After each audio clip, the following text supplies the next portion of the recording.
Jordan Sullivan, and this is the show where we break down popular science into easily digestible and actionable information to give you the blueprint to be a high performer in your life. Today, I'm joined by TFD Performance Dietitian Ryan Hasell, and we are talking about weight fluctuations. This is a huge source of stress for anyone who's trying to go through a dieting phase, and it can cause unnecessary mental havoc. We're going to discuss what causes them, why they are caused, and the best ways to ensure you get an accurate reading on the scale. Let's get to it.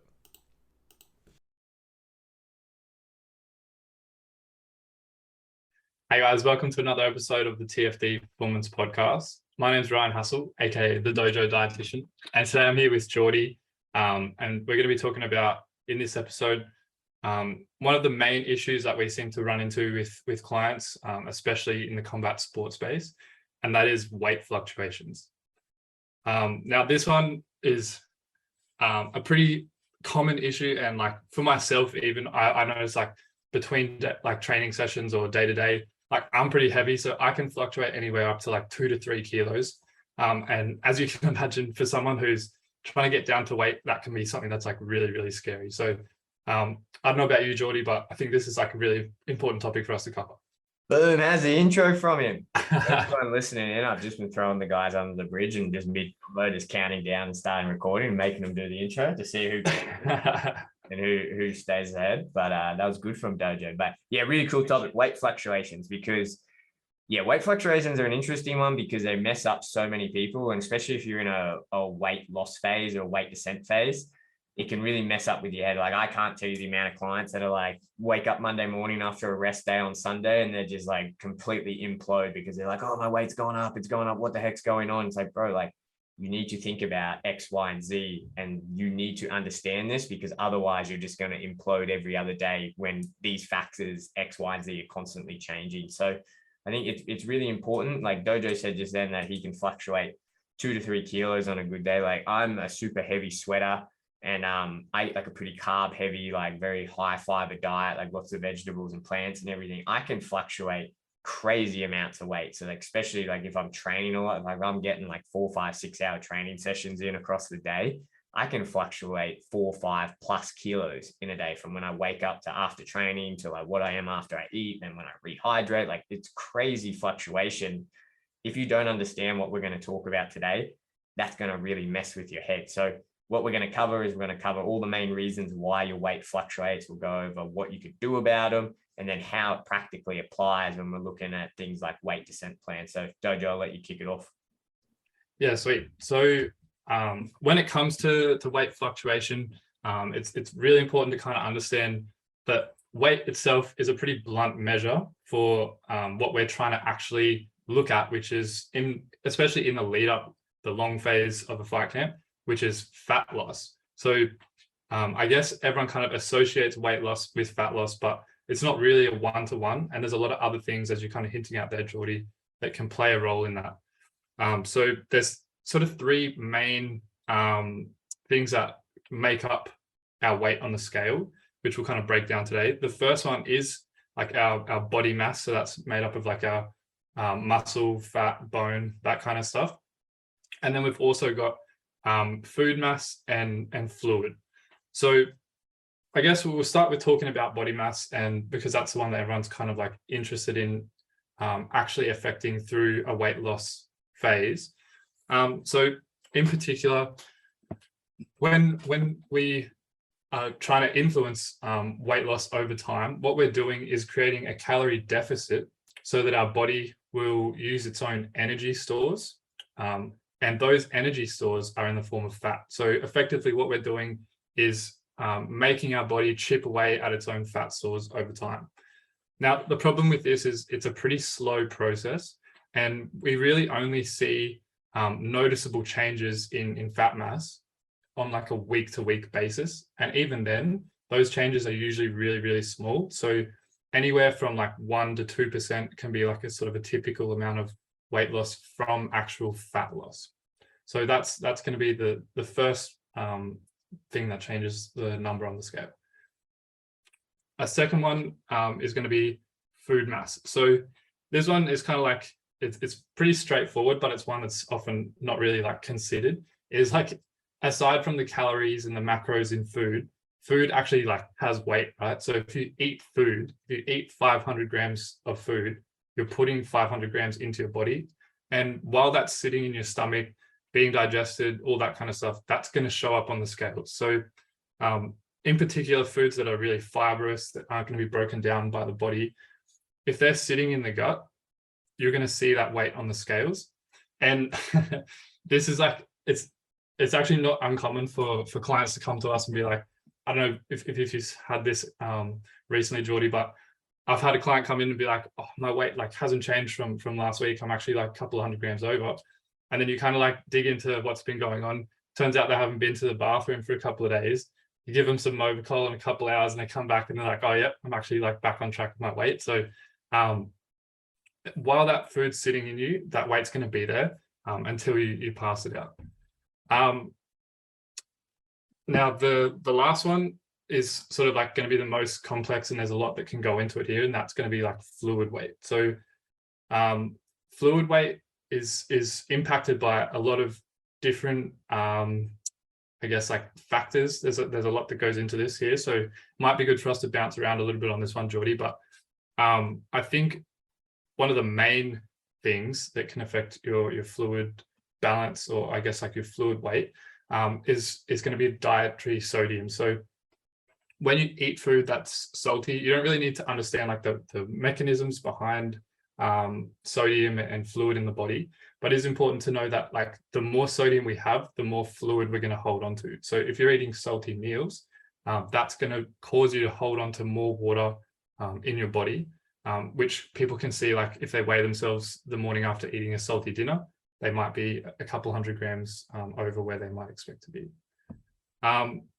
Now, there's a couple of other ones, Geordie. I don't know if you want to chat about any of these, but things like just day-to-day fluid, like changes in fluid intake, sweat changes, whether that's from changes in training levels and temperature, hormones, sleep, and stress.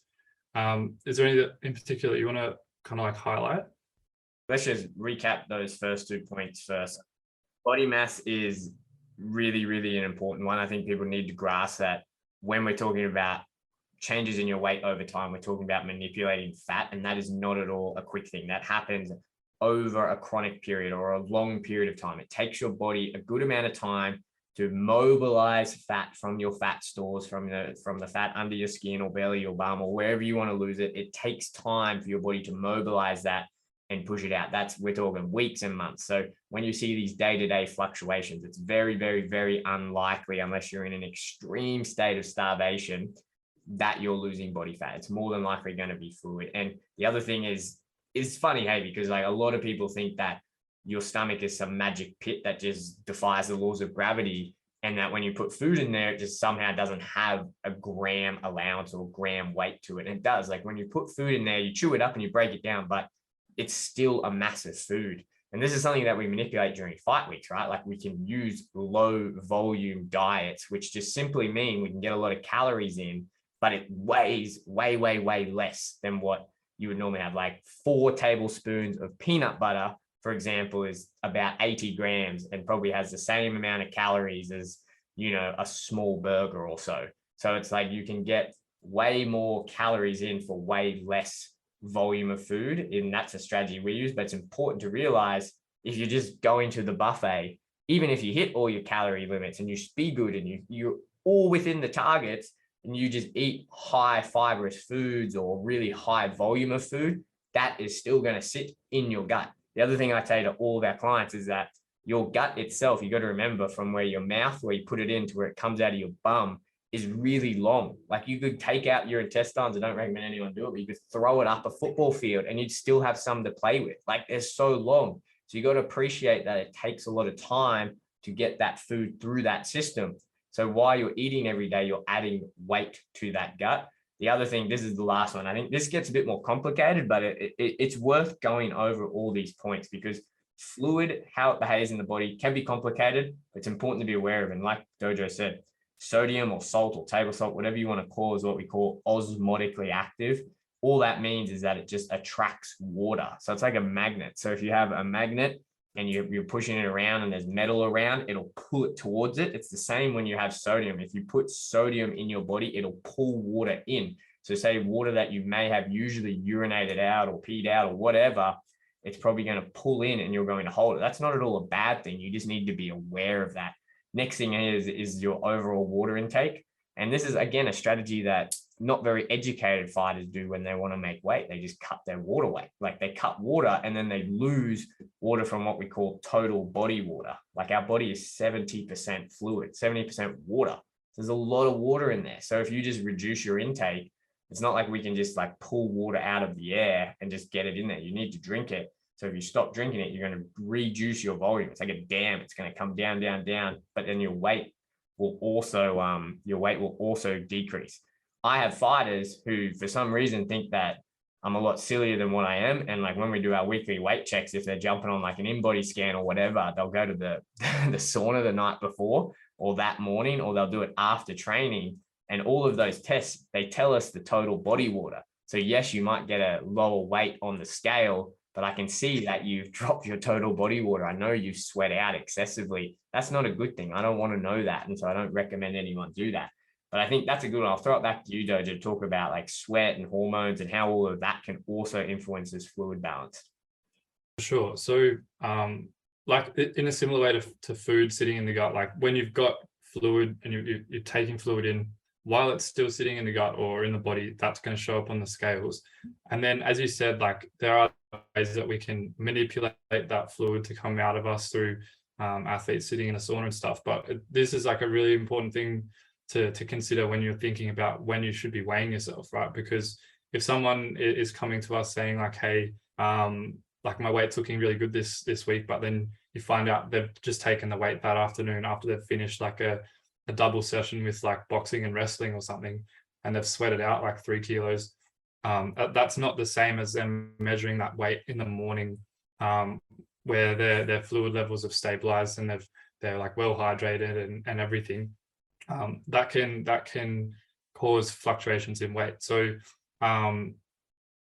exercise, sweating, also temperature. So like some athletes might notice like during summer, they find it way easier to make weight through a camp, and then they're not sure why. Like, and it's because they're training in this hotter environment. They're losing more fluid weight day to day, and it's not actually a difference in like rate of weight loss during that period of time. They're actually just like losing more fluid. So and the changes can be pretty significant too here. So like if you're doing a light session where you're just doing technique and stuff, maybe you only lose a couple 100 grams, whereas after like a really intense like wrestling or like sparring rounds or something, you could lose anywhere up to a couple of kilos. So that's one of the reasons we definitely don't recommend using your weight like after training as like an indication of where you're actually sitting at.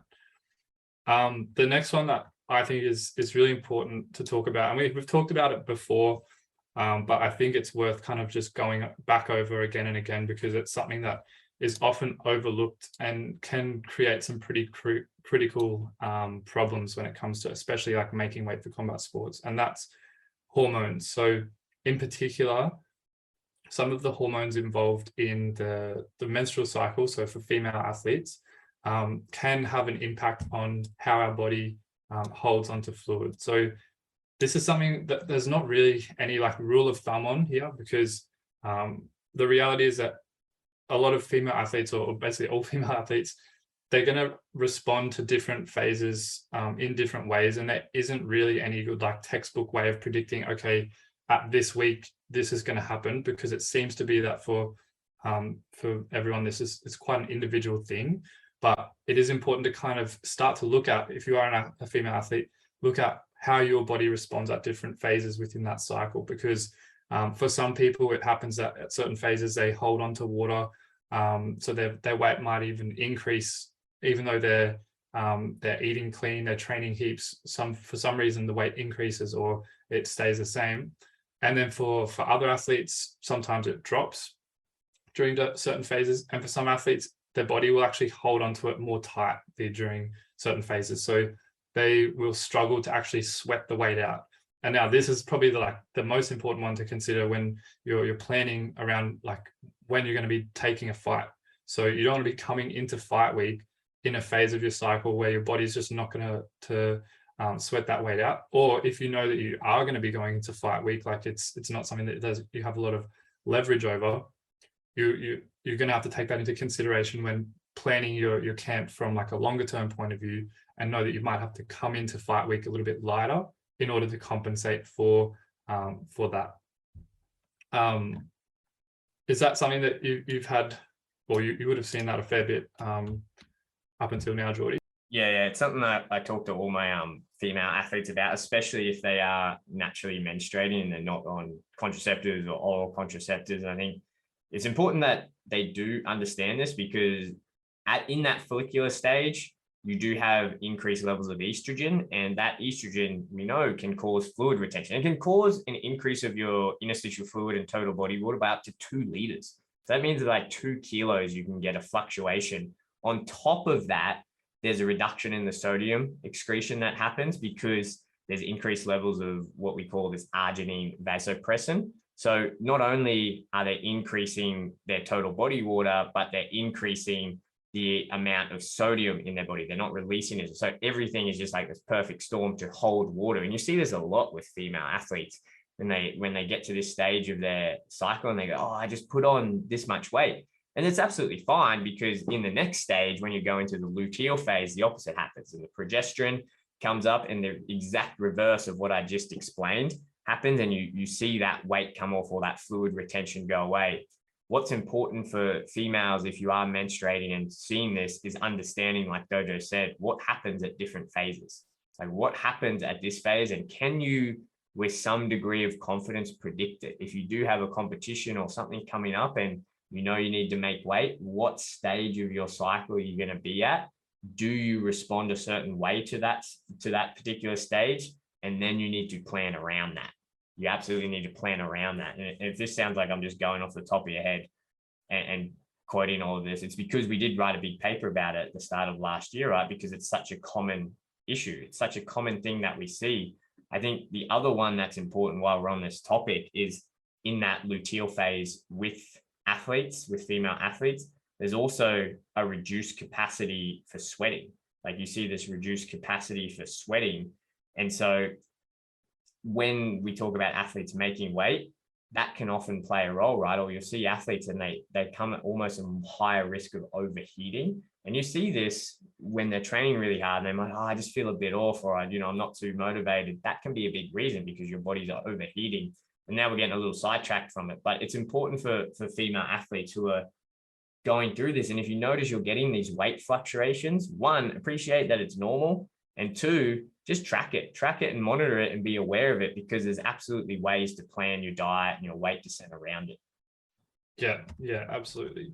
And this kind of like leads us into the next two, which they kind of affect the body in similar ways, but they apply to everyone, and that's sleep and stress. So in the same way that you were just talking about there, Geordie, with effects on sodium balance and that causing different levels of water retention or water loss at different cycles, something that can also affect the body's like sodium levels is sleep. And that's one thing that's been shown, is that having lack of sleep or like sleep deprivation can affect your body's sodium potassium pumps, which is like, you don't really have to understand what that means, but essentially what happens is it can affect how much sodium you hold in your body, and therefore can also affect your the amount of fluid you're holding onto. So one thing that I've definitely noticed with clients is, if you have clients or athletes that maybe they're like night shift workers, but only at certain times of the week, getting weight measurements directly after like a weekend where maybe they're working like a security job or something,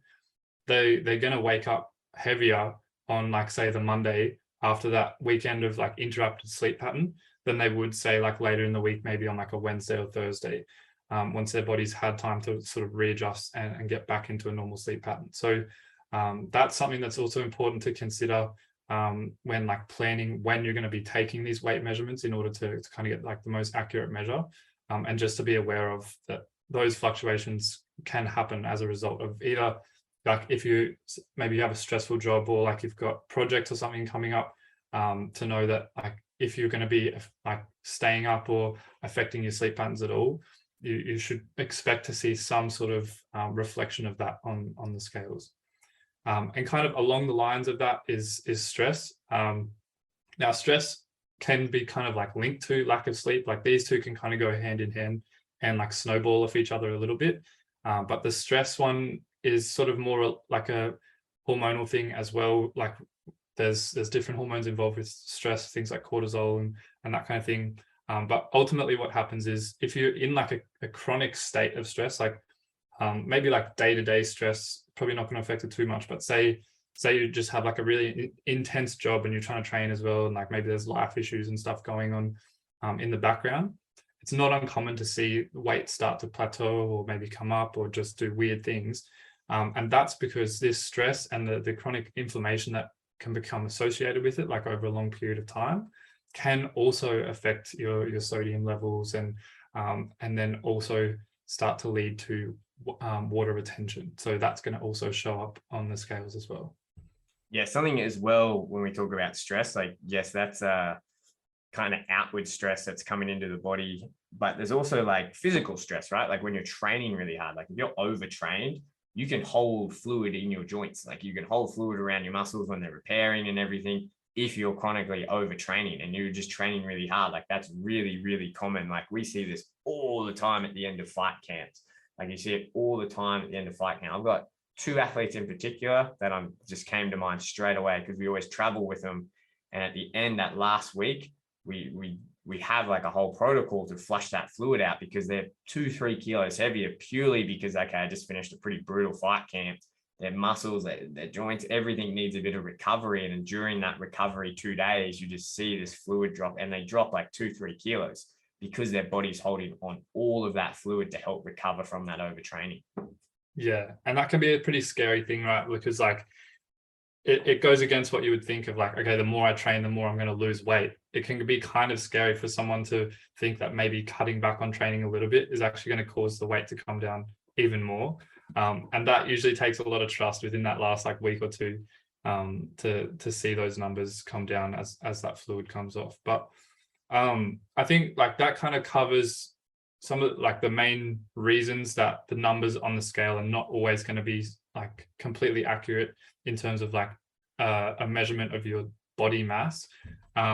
So just to kind of go over everything we've talked about like actual body mass changes, so like fat loss over time, food mass, so like the weight of the food that you're eating, and then also the different ways that we can affect fluid balance. So considering all these different factors and how they can impact on weight loss, what do you find is like the most effective way of kind of like getting around all of these things in order to get the most effective or the most like accurate weight measurement when it comes to like tracking weight over the course of a plan or a program?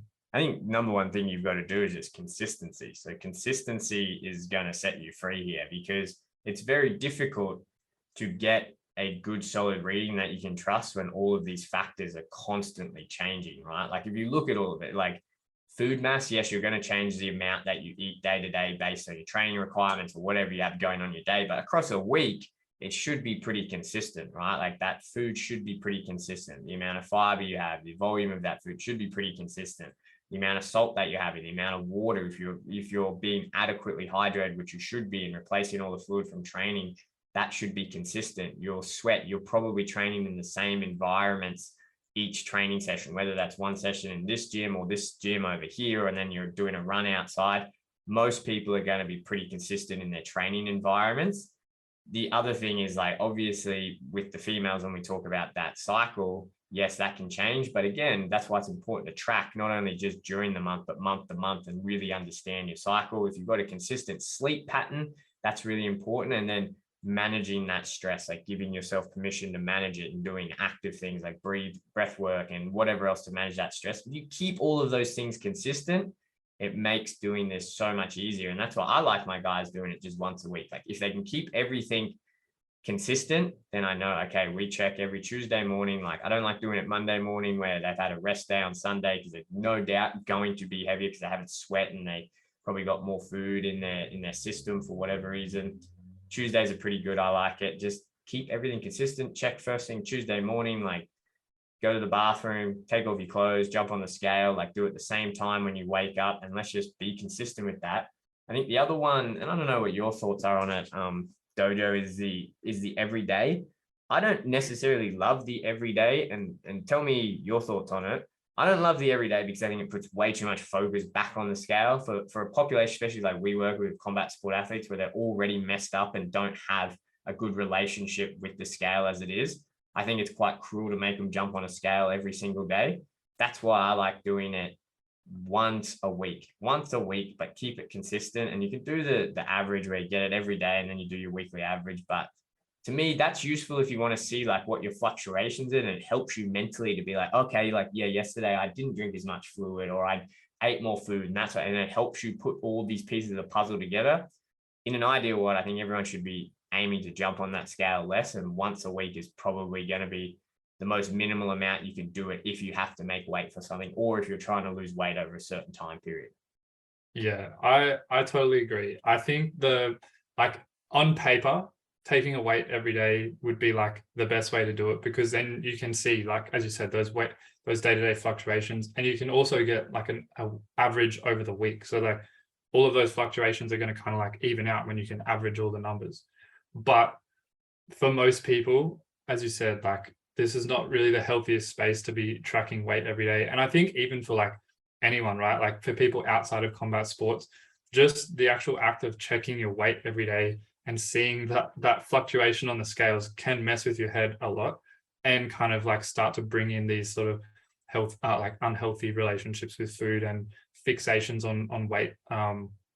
In particular, something that like people might start doing is like starting to compensate. So if they're like, oh, like I've seen the scales have come up like 200 grams today, I'm gonna do an extra sweat session, or I'm gonna eat less. Like, and they start trying to manipulate things on the day-to-day level, which outside of like planning your day-to-day based on like your training and your needs, they start bringing in all these like external sort of like reasons for changing their day-to-day food intake, fluid intake, all of that sort of stuff, which can just cause spirals. So they might see like changes in their training levels, and that's going to affect their actual weight loss. And there's a lot that can go wrong just from kind of getting in your head, but being too fixated on the weight, and especially taking day-to-day measurements can affect that.